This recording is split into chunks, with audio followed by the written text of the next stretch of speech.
tabulation sheet. We always track which ones that we've done that for. What we tried to do is, you know, dating September, October, we were trying to educate our vendors as well as our department heads that, you know, we're moving kind of towards a new process. I believe it was probably, don't hold me to it, you know, February-ish, late January, February, beginning of March, where we try to start segueing out saying, look, we're putting the opportunities out on the website, we're notifying via Mitten. At some point, when does it become the city's responsibility for us to call you and say, you know, here's this opportunity? That the companies, we felt, need to take some level of responsibility and ownership of their own to pursue these opportunities. Mitten is free, you know, so it's not something they have to pay for.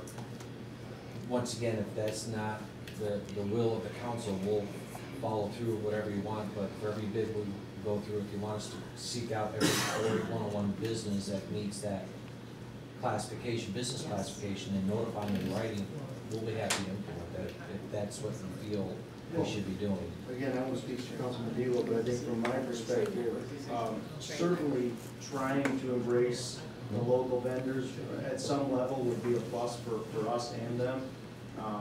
However we do that, you know, I don't know, you probably have to, I don't know that looking in the yellow pages is the right idea. But some concept of doing something, I think, would be appreciated by me for sure. Sure. Did many Taylor contractors bid on this particular one, this HVAC? You know? Which one? Did many Taylor contractors bid I on believe this? that there was probably one or two that expressed an interest, whether they ultimately bid or did not bid.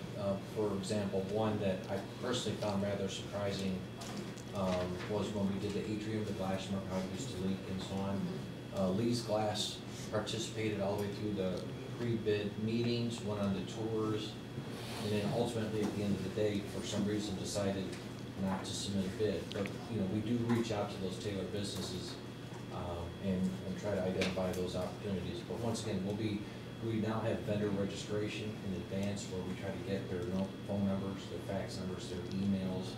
And so when we can do it electronically, we try to share those opportunities with them. We do that now. The application's on the website. It's downloadable. And do we have the business license registered in the clerk's office? Can't we use that database in some capacity? Or no? Is that in the database? No. Madam Chair, I'd also like to, again, what we've given direction to purchasing is that they secure the lowest and best price available, and to streamline the process. So, you know, dealing with the changes in staffing that we've seen department-wide, and to, as was originally noted, to get away from the concept that there were 12 different interpretations of purchasing guidelines that had been implemented in previous years. So we got them under one roof to streamline that, and we're not looking to make the work more invasive or more incorporated. We'll certainly continue to try to reach out to the businesses within Taylor to make them aware of the things that we need to do. I know in some instances you send out tons of emails with vendors as well. Is that tied to Mitten, like those that have emails within? Sometimes, yes. The Mitten's automatic. We do that for everything that we put out. The other ones, when we have names available and that we can notify via email. And I think my interpretation is we're kind of confusing the concept that we used to, you know, we sought out Taylor businesses with, we called up the people that we knew that always did the work, you know, and that's kind of what we tried to not necessarily do. We want the best price with the best, you know, competitive bid process. We felt that Mitten, when it was brought to us, that was the best opportunity to recognize that.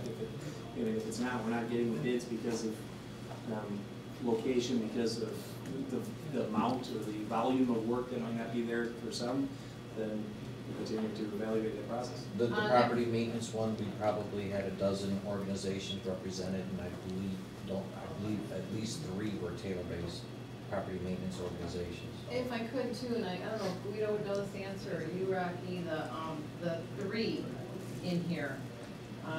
Now, don't we typically, I mean, I've seen many of these items in the past. We have several vendors that we're approving because I'm just going to guess that's just like something goes wrong, you can't get McKenna there, and it's an emergency. Well, and Madam Chair, I would tend to agree with Mr.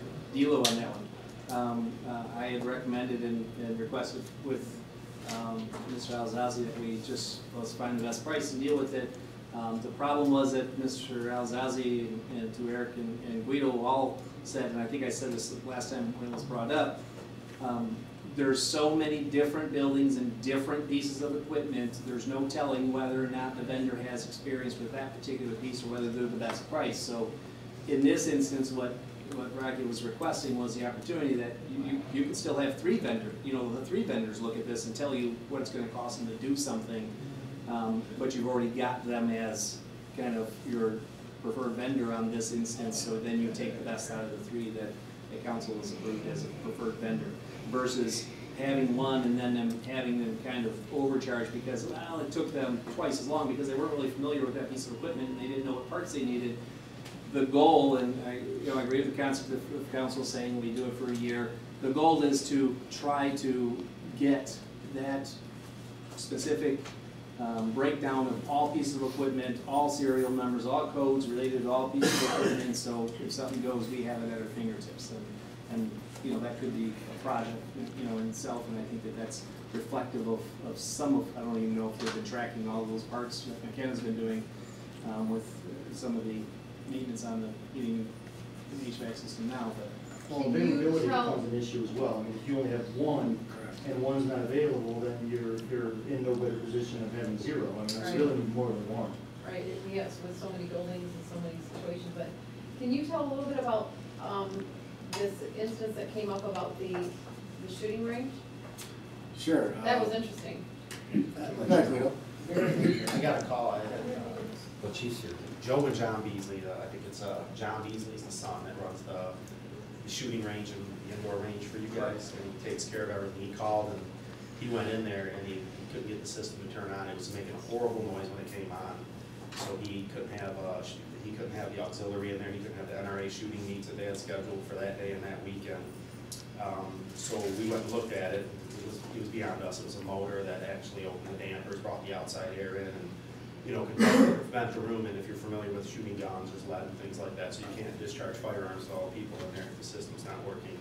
So for now, we called a few vendors just to get quotes and that, and until we get it fixed, we were able to kind of jump it, manually open it, and run it where it'll work. But it does, it still needs some repair. There was an electrical problem, is what it was. And they offered to, they were all willing to do whatever they could because they didn't want the range to be closed. So happens, something happened at the gun range, and I wasn't sure if I had contacted the vendor or how I go about it. So that's why I just I contacted Rocky. So you said you contacted a couple of people and got bids? To get bids, yes. And then what were the bids? You're talking roughly around $500–600 to do the work. That's under $2,000. That's the kind of thing you can do pro forma. Mr. Gila, what we're trying to avoid is that if we're using the same vendor as it's interpreted, that the charter says it's over $2,000, we're kind of circumventing that by $500, $1,800, I think Rocky's also clarified that in unrelated with the purchase of sand and gravel and things like that was going on in different things. No, because they only bought it when they needed it, so they would pull in a $1,900 bill. Talking about this piece of equipment. Right, but if you go to the same vendor as someone that you pick up the phone and you call, well, that's what put us where we are today with McKenna, with that cost. You pick up the phone, you call the people that have been working on all the equipment, and they go and they fix it. Well, if the intent is to spend, and it's my opinion that I've given it to these guys, my opinion is that the intent is that you're going to spend over the course of a fiscal year more than $2,000, then there should be council approval for that authority. Not any single and one time that you do that, because if you do that, you're fully attempting to circumvent the process. That's not the way Well, I see it. And I know that, and I'm not disagreeing with that. I think that's the argument that's been had between professional services and expenditures and purchases. Over the years, we've seen it circumvented. But it's if you know you need 10 bags, 40 bags of something, and 10 cost $1,800. You buy those, and then in a month you buy that's circumventing. If that's broken, but my understanding is that's been giving them trouble for a long time. Probably almost a year on and off that piece of machinery. Been acting up and having some problems. That was my research on it. Is this the indoor gun range? cash. Yeah. That is the first time, and I'm sure Mr. Beasley would tell you the first time he called me. It was only $400 or $500. Rick? Madam Chair, so I understand you, Mayor, so moving forward, what you're suggesting is anytime we have a combination of the allocations of money, that total, or the anticipation is that we're gonna total over $2,000, we're going to bring that forward?